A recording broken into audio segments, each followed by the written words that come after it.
Hey guys, welcome back to NK classes YouTube channel. तो आज हम लोग फिर से आ चुके हैं क्लास 10th के जियोग्राफी के चैप्टर 2 के forest and wild life chapter के पार्ट 2 में, जिसमें हम लोग जो डिफरेंट कैटेगरीज के स्पीसीज हैं जैसे कि रेयर, इंडेमिक, इंडेंजर्ड, इन सब के बारे में डिस्कस करेंगे। तो आज का जो हमारा टॉपिक है वो है डिफरेंट कैटेगरीज ऑफ स्पीसीज। तो लेट्स बिगिन। जो हमारी स्पेसीज़ हैं वो 6 कैटेगरीज में डिवाइडेड हैं, और जो हमारा IUCN है वो इन्हें डिवाइड करता है 6 कैटेगरीज में। तो जो 6 कैटेगरीज हैं उसमें से पहला है नॉर्मल, दूसरा इंडेंजर्ड, तीसरा वल्नरेबल, चौथा रेयर, पांचवा इंडेमिक और छठा है एक्सटिंक्ट। तो जो ये 6 अलग अलग क्लासिफिकेशन हैं इनके स्पेसीज़ के, उससे हम लोग अलग अलग बारी बारी डिस्कस करेंगे ब्रीफ में।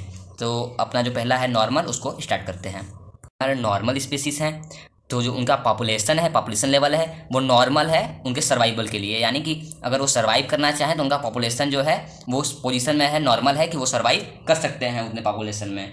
तो उनके कुछ एग्जांपल्स जैसे कि हो जाएंगे, एग्जांपल्स में आपके कैटल्स हो जाएंगे, उसके बाद साल एक जो ट्री होता है, पाइन ट्री हो जाएगा, उसके बाद रोडेंट्स हो जाएंगे। ये सारे जो हैं ऑर्गेनिज्म या स्पेसीज ये नॉर्मल स्पेसीज में आएंगे, क्योंकि इनका जो पॉपुलेशन लेवल है वो नॉर्मल है, मतलब ये काफ़ी मात्रा में है, जिसके कारण ये सर्वाइव कर सकते हैं। इनकी पॉपुलेशन लेवल अच्छी है इसलिए ये सर्वाइव कर पाए। हमारा सेकंड कैटेगरी है वो है इंडेंजर्ड स्पेसीज का। इंडेंजर्ड स्पेसीज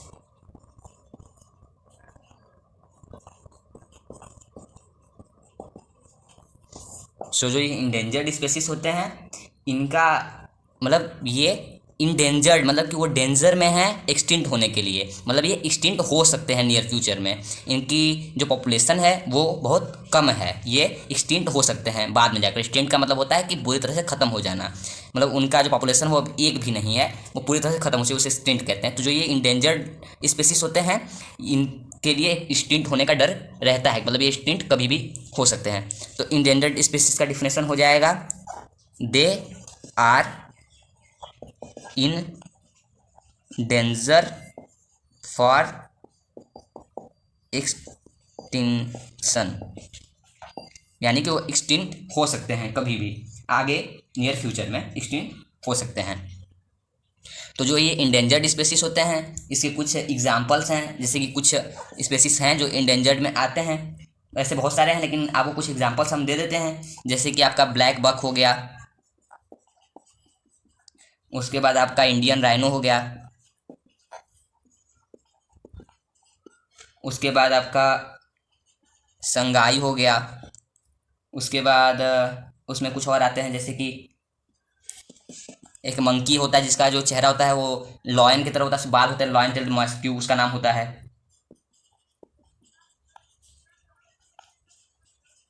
क्यों ये हैं, इसके कुछ एग्जांपल्स हैं, तो इसे आप लोग लर्न कर लीजिएगा, एग्जाम में आता है। जनरली इंडेंजर्ड स्पीसीज का क्वेश्चन पूछा जाता है।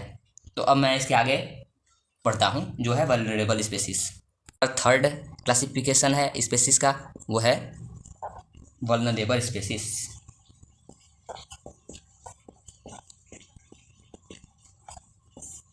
ये वल्नरेबल स्पीसीज होते हैं वो इंडेंजर्ड का जो कैटेगरी है उसमें ये जाने वाले हैं, मतलब इनका पॉपुलेशन लेवल गिर चुका है और ये इंडेंजर्ड की कैटेगरी में कभी भी जा सकते हैं। So they are likely to become endangered, यानी कि ये जो इंडेंजर्ड स्पेसीज की कैटेगरी है उसमें ये जा सकते हैं नियर फ्यूचर में। इनकी जो पॉपुलेशन है वो बहुत डिक्लाइन कर चुकी है, ये इंडेंजर्ड की स्पेसीज में जो उनका कैटेगरी है उसमें ये जा सकते हैं। इसके कुछ एग्जांपल्स हैं जो कि आते हैं इसमें, ब्लू शिप, उसके बाद एशियन एलिफेंट, उसके बाद जो ये गंगा में जो डॉल्फिन्स पाई जाती हैं जो कि अंधी डॉल्फिन भी कहते हैं, जो जिनको दिखाई नहीं देता है कुछ, ये भी उसमें आती हैं। इनकी भी जो पॉपुलेशन है वो बहुत डिक्लाइन इस समय हुई है, क्योंकि जो रिवर का वाटर है वो ज़्यादा पॉल्यूटेड हो चुका है, जिस कारण से इनकी जो पॉपुलेशन है वो डिक्लाइन हुई है। तो ये सारे जो स्पेसीज हैं ये वल्नरेबल स्पेसीज की कैटेगरी में आते हैं। हमारा फोर्थ कैटेगरी है वो है रेयर स्पेसीज का।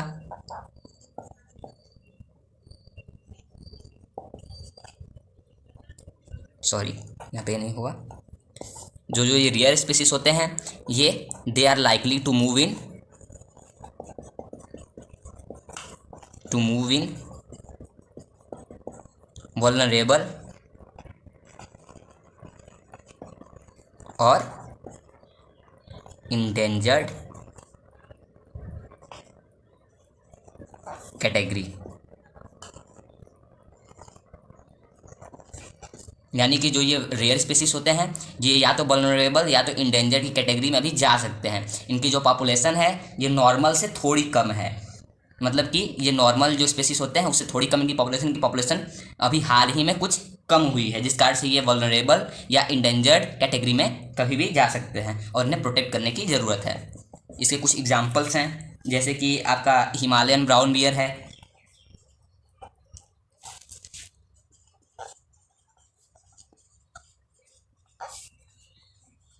उसके बाद आपका इसमें विल्ड एशियाटिक बुफेलो आ जाएगा,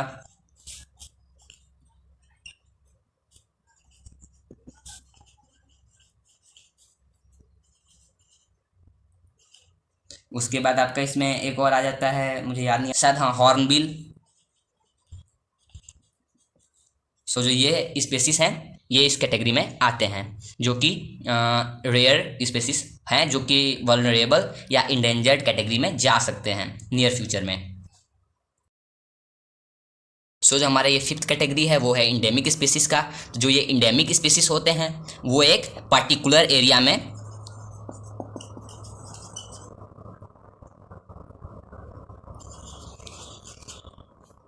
एरियाज में ही मिलते हैं। जैसे कि कुछ जैसे एरियाज हैं इनके लिए एक सेपरेट एरिया होता है, एक स्पेसिफिक रीजन रहेगा जहाँ पे ये पाए जाएंगे, बाकी और जगहों पे इनका जो पॉपुलेशन है वो सर्वाइव नहीं कर सकता। कुछ पार्टिकुलर एरियाज में नेचुरल बैरियर्स में ये पाए जाते हैं इंडेमिक स्पीसीज। और इसके सब कुछ एग्जांपल्स में आपके आ जाते हैं, जैसे कि आपका अंडमान टीले एक होता है, ये एक प्लांट है, ये सिर्फ अंडमान जो द्वीप समूह है वहाँ पे पाया जाता है। उसके बाद आपका निकोबार पिजन जो होता है,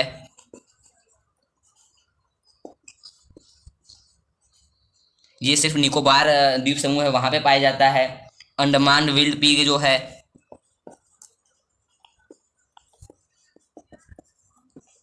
ये सिर्फ अंडमान द्वीप समूह के रीजन में पाया जाता है। उसके बाद एक मिथुन नाम का एनिमल होता है जो कि सिर्फ अरुणाचल प्रदेश में पाया जाता है, मिथुनिन अरुणाचल प्रदेश। तो ये कुछ इसके एग्जांपल्स हैं इंडेमिक स्पीसीज के। तो जो इंडेमिक स्पीसीज होते हैं वो पार्टिकुलर एरिया में पाए जाते हैं, एक स्पेसिफिक रीजन में पाए जाते हैं, और जो ये सारे एग्जांपल्स हैं वो एक इंडेमिक स्पीसीज के कैटेगरी के अंतर्गत आते हैं। तो अब हम लोग जो हमारा लास्ट कैटेगरी है एक्सटिंक्ट स्पीसीज उसे कवर करेंगे। हमारा लास्ट कैटेगरी है वो है एक्सटिंक्ट स्पीसीज का। सो ये ऐसे स्पीसीज होते हैं जो लाइकली एरिया है जहाँ पे ये पाए जा सकते थे, वहाँ पे सर्च करने पर ये पाए नहीं गए, वहाँ पे इनका पॉपुलेशन वहाँ से एकदम ख़त्म हो चुका था। तो इसका डिफिनेशन है they are not found after searches in likely areas where they occur. यानी कि वो एरियाज जहाँ पे वो पाए जाते थे लेकिन बाद में सर्च करने पर वो वहाँ पर नहीं पाए गए।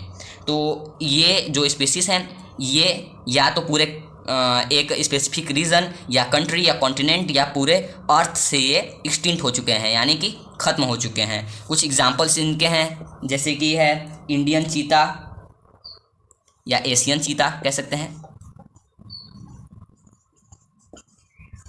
और उसके बाद सेकंड है पिंक हेड डक।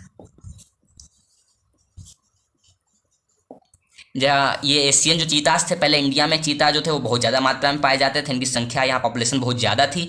लेकिन बाद में जब ब्रिटिशर्स के टाइम में 1940 से 50 इसी के बीच में इनकी पॉपुलेशन बहुत ज़्यादा कम हो गई, लगातार हंटिंग के कारण। जो इनका स्किन था ये बहुत ही ज़्यादा कॉस्टली था, इसलिए इनका हंटिंग बहुत ज़्यादा किया जाता था, इसलिए ये इंडिया से एक्सटिंक्ट हो चुके हैं। ये स्पीसीज अभी इंडिया में नहीं है।